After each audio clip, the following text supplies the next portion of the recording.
Hello everybody! Today's video is about fixed line fishing. But before we get into the topic of fixed line fishing, I gotta have the following disclosure, legal disclosure.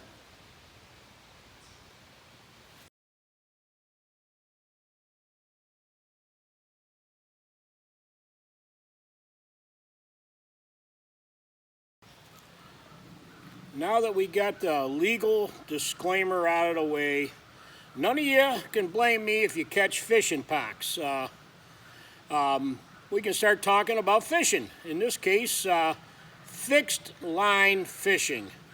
Fixed line fishing, you may have heard the term, and you may not have. It's a very old form of fishing that doesn't involve a fishing reel.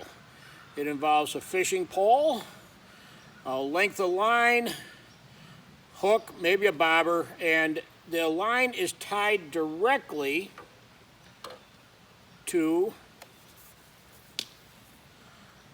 the tip of the rod. And many of you may remember the cane poles when you were a kid fishing with a cane pole.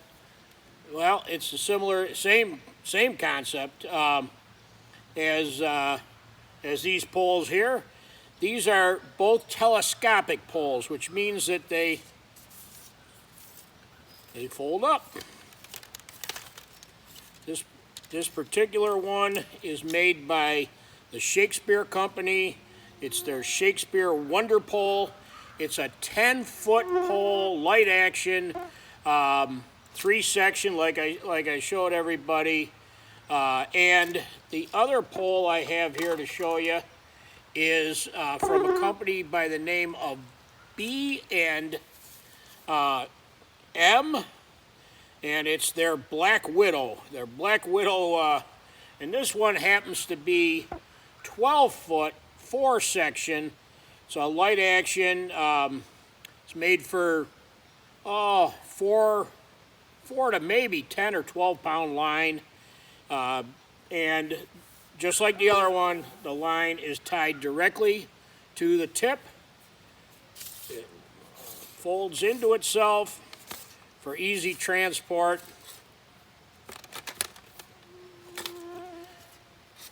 There's a little cap that goes over the end. So those are a couple of examples of poles that can be used for fixed line fishing.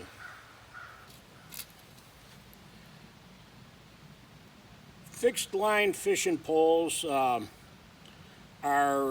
normally used for bait fishing, and usually how it's set up is a length of line, a bobber, and a hook, maybe a little split shot or whatever.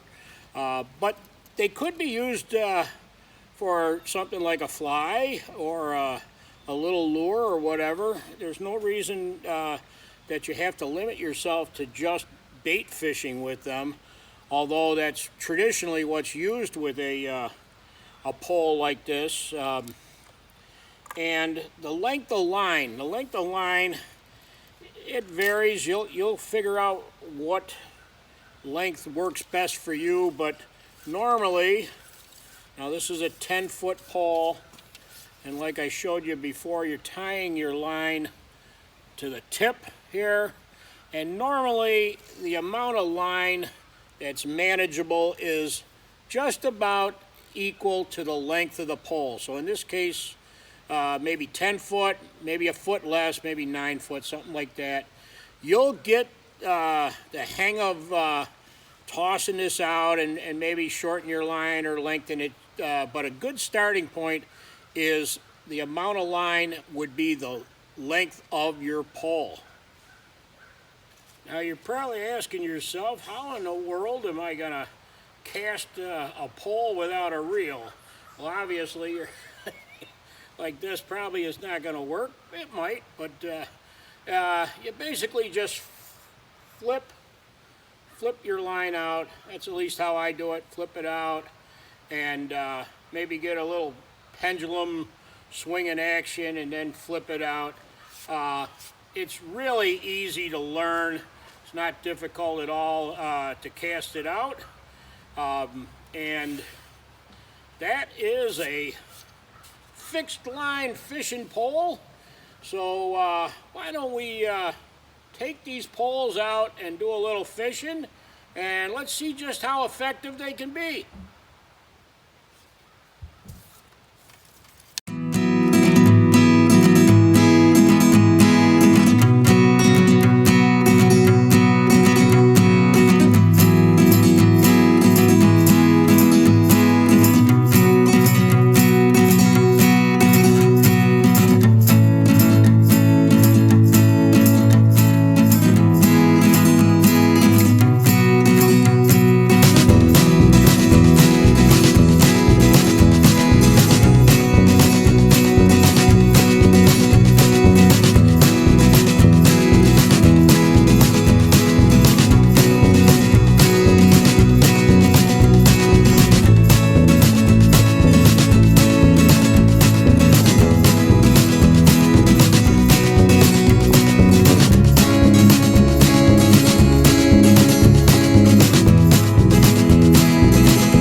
is, everybody. Thanks for stopping by. Take care and keep on trucking.